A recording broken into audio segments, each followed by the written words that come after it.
start with you, Paul, and then back to Alan. I keep on. It's through you, Chair. Perhaps the chairman of the Transport Committee might be able to help me.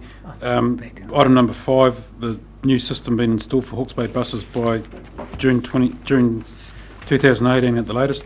I take it that's been able to pay for your tickets off the bus, not on the bus.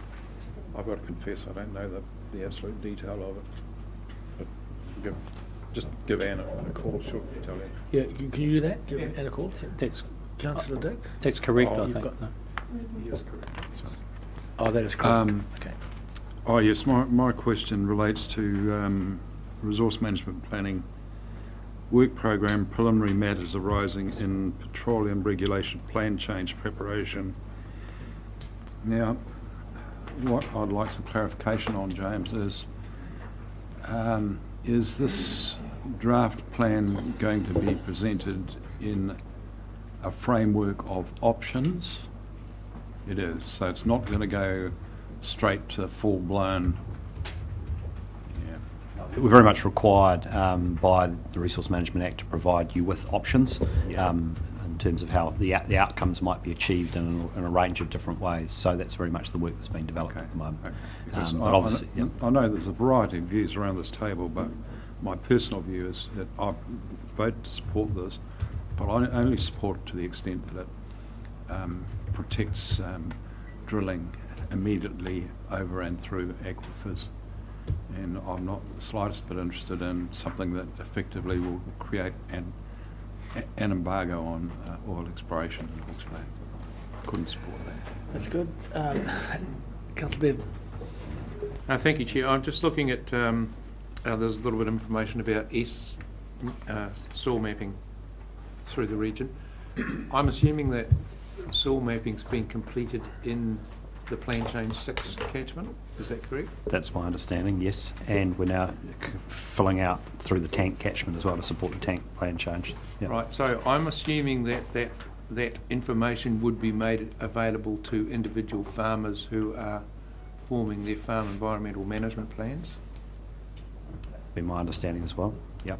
Do we have a view about the accuracy of that information in terms of the the scale that it's done on, whether it's actually at a level of detail that's sufficient to enable farm management plans to be done accurately? Look, I'm not qualified to give a definitive answer on that, but what I do know is that the resolution is an issue, and there's no substitute for on-farm assessment.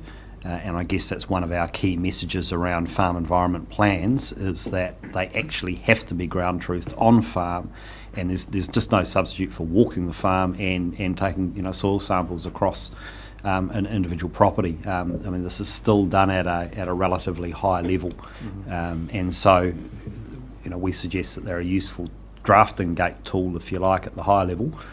But that FEMPs should be ground truthed at property scale. So the SMAC doesn't solve that, if you like. And there are no other maps or resources that we or other local authorities would have available that could be used by farmers for that purpose? The best data on this is actually held by the fertiliser companies, and so they have a phenomenal database of soil chemistry records right across the region.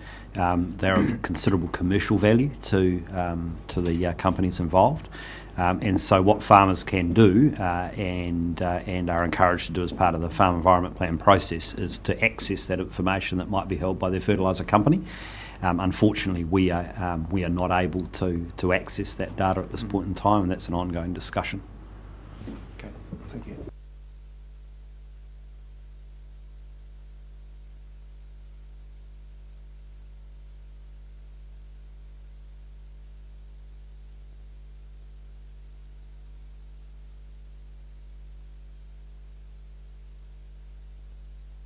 Look, that's the water ageing work, I think.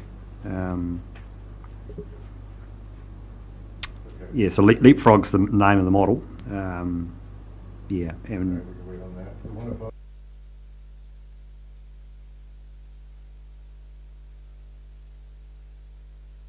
Look, it's region-wide, and we sample a range of catchments on a representative basis, and it's just part of our standard SOE reporting we're required to do. Is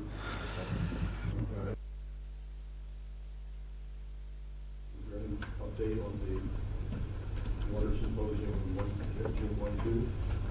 What is the general update? Actually, James is working with Hastings District on that.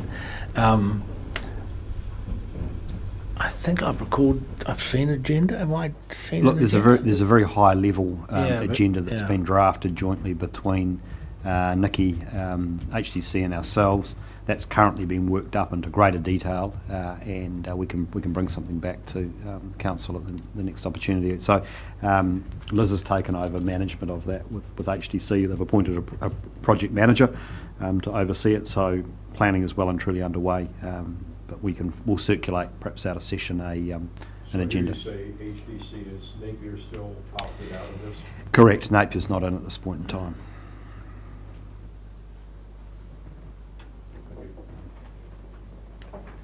Any other questions?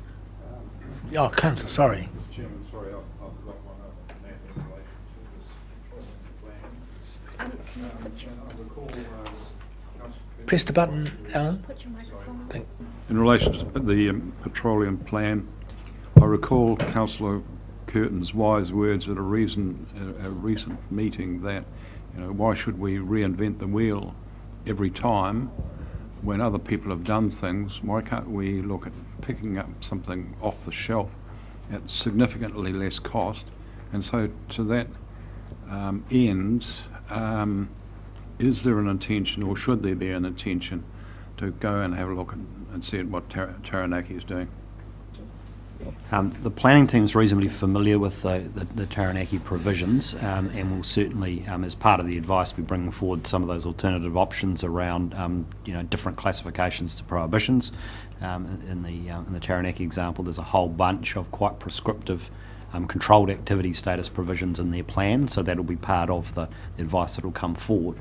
We've also done a review of other regions that have embarked on prohibitions, and most notably an attempt in the Coromandel area by Waikato Regional Council to advance a prohibition around mining in the Coromandel, which was subsequently appealed to the Environment Court, and as I understand it, the council's position was overturned by the court.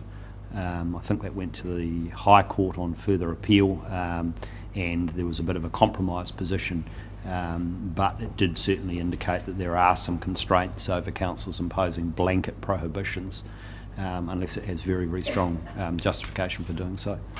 So that information will come through. It will in the come through process. as part of the advice. One more question, Tom? Yeah, I can't now find it, but so it might have been a work item in this other document, but there was a reference somewhere here to a report on our climate footprint or carbon footprint. Is that where, I can't find it, but what is that about? So sitting within the long-term plan is an action slated for completion by the 30th of June this year, which is a stock take of existing council activity that contributes to climate change mitigation or adaptation. So that's a long-standing item that's been there. We've got a contractor currently underway undertaking that work, and we're aiming to get a report through, or completed at least by 30 June, to provide through to probably most likely the Environment Services Committee after that has been completed. We just been in the corporate, maybe the audit subcommittee. I thought, Councillor, you were going to recommend that the council buy the chairman a Tesla. One of those flash ones. We're getting there. Councillor. Those little tiny ones. Councillor, Yes, Mr Chair, just going to item, or at 64, support preliminary set-up of joint working group for drinking water safety. James, I appreciate that's Ian's issue, but are you able to say where things are at with the other councils in regard to that issue? So my understanding, I've allocated one of our senior planners to essentially being the policy advisory support to this interagency group, so we're doing a bit of the heavy lifting really in terms of providing the intellectual grunt. They have developed a series of draft white papers that assess the current state of the major cluster of issues around the supply of drinking water on the Hiratonga Plains, and those white papers will pose choices around next steps, so what can be done to improve and enhance various aspects of water management. So that advice I would expect would be coming through to Council in the not too distant future. I couldn't give you an exact date, Ian May. Can you say if it includes their resource consents and compliance thereof? Has it got that element to it in terms of the regulatory environment they're working in? I believe so, although I think there has been some tension in the discussions around the extent to which we are collaboratively working through positions that might be taken by regulators such as ourselves in this space. And I think essentially Ian is just simply trying to preserve the fact that we do have an independent statutory role, and we can't contract out of that essentially through a set of arrangements that we may or may not enter into. So what we'd be looking to would be supplementing those statutory responsibilities with better processes, particularly around information exchange and early warning of issues should they arise, while still preserving our statutory responsibility. Just to get it on the book, the CPM McCain resource consent, just I'll offline get an update from Max. I'm happy with that. Councillor, I understand just through a message from Mr Maxwell that court case has now been resolved. So it's completely finished. That's our understanding. Yep.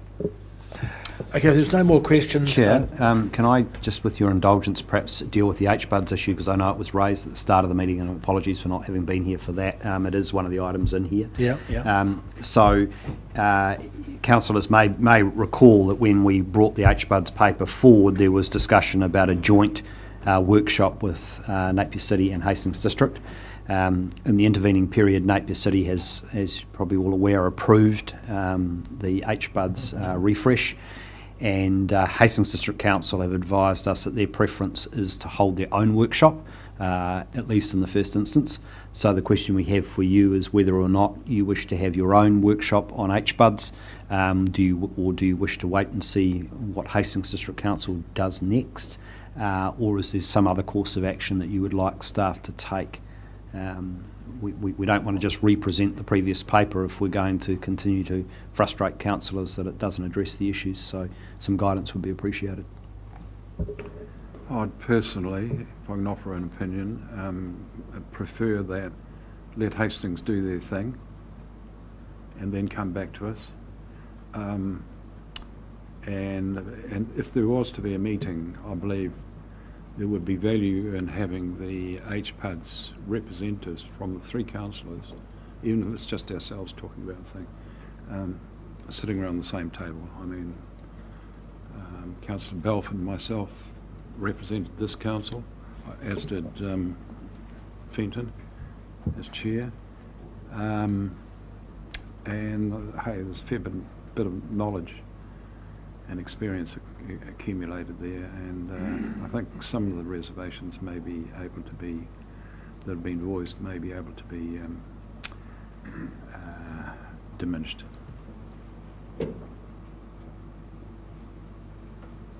Any other thoughts? Thank you, James, for that. With the exception of the workshop, we did get our heads around those other points. You clearly weren't watching us on the video. We'll talk to you later on that. But before you go, and I'll give you a go in a minute, Councillor, I'm just in full flow. I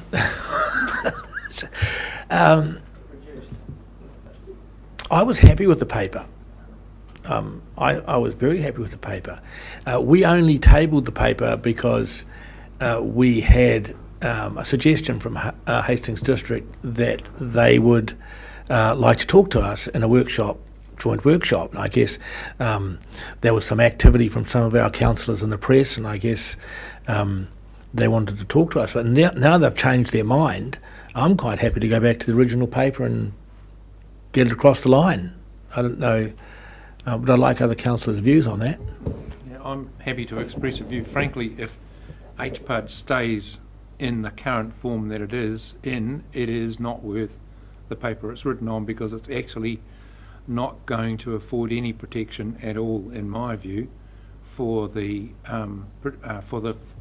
valuable soils of the Heretaunga Plains. So if HPUDs continues to exist in its form, then I will be trying to get this council to agree to incorporate into some plan change some sensible protection for high quality agricultural land via our own plan changes, and that will make it much more difficult for the cities to do stupid things with good land. I'm with Councillor Bevan on this. It's all very well to say that we've had this HBRC process, we've done this and it got to the end of it, so therefore we should endorse it. Well, what we have to do is have to see whether it's going to be fit for purpose. And the purpose, as I understand it, of it was to identify areas for which we could have expansion, identify areas which we would protect. And the key thing about this was the lands, essentially it was the lands around Hastings, which are critical for our economic future. It really wants to go and build out on the Twyford Loam out there, put a lifestyle block up, chop things up, If we do that, then our economic base is gone. Yeah, plant a couple of rose trees. Yeah, that's what Peters goes. So my view of this is, I think we should identify what the problem is, and the problem is this, that in the view of some, it offers insufficient protection for the valuable soils that this region needs to protect. Now, we should then have that as a statement. If people can come back and say that HPUD does do that, well, let them demonstrate it so that it can be a case which is compelling. If it can't be, then I think this council should take a position where it opposes it. So I'm with Peter. If it doesn't do it, I'll oppose it too. And it's every indication there that it's not working.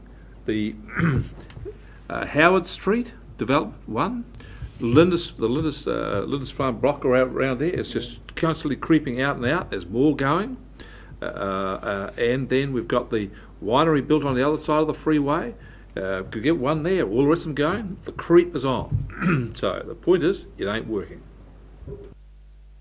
I mean, I think that a further discussion of it would clarify whether the problem is with what's in HPUDs or whether the problem is with Hastings acting outside the bounds of what is in HPUDs. I'm personally a little unclear. I hear conflicting accounts of that because there are, in theory, very clear demarcations as to what is supposed to happen or not happen in very, it's very specific, and either those line drawings are not up to snuff, which might be the case, or it's a case of a rogue council doing what it wants to do.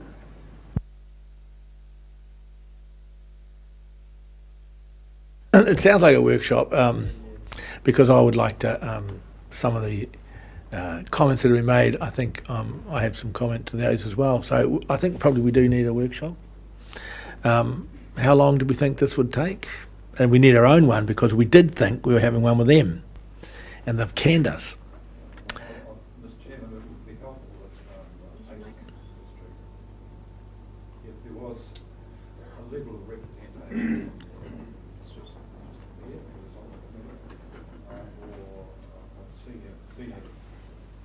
Planning people have played a strong part in the development of it. If we just bat it around in an information vacuum, then we're not going to get very far. I think that's quite a good suggestion for a workshop. Yeah, Councillor Kirk? Well, Mr Chair, I'm hoping that a workshop foreshadowed wouldn't solely focus on the Hastings scenario, any rogues in Hastings, of which there are many, whether the but We're really there having are a field day. unfortunately some on this side of the river as well in Napier, and what we've got, Mr. Chair, is some issues around the environmental protection aside from issues around putting buildings on good land. There's environmental protection of our waterways, which to me are not adequately expressed in HPUDs. So I'd like that issue considered. Plus, if you're inviting guests from the aforementioned councils, well, Napier City should be there as well. Yeah, I think you were suggesting that, Councillor, weren't you, that Napier as well? Yeah. Okay, we'll leave that over to you, James. Sort that out. We'll have a workshop. I think it's a couple of hours, isn't it? Workshop, somewhere to fit in. Probably not half a day, but we can probably talk about some other things. I'll leave that with you then. Are there any, do I have a mover actually? There's no other issues here, James, the last one. Do I have a mover to receive the report program? Two over here. Mover, seconder. All those in favour? All right. Against? We accept the work program. So items of business not on the agenda. We have a list. We can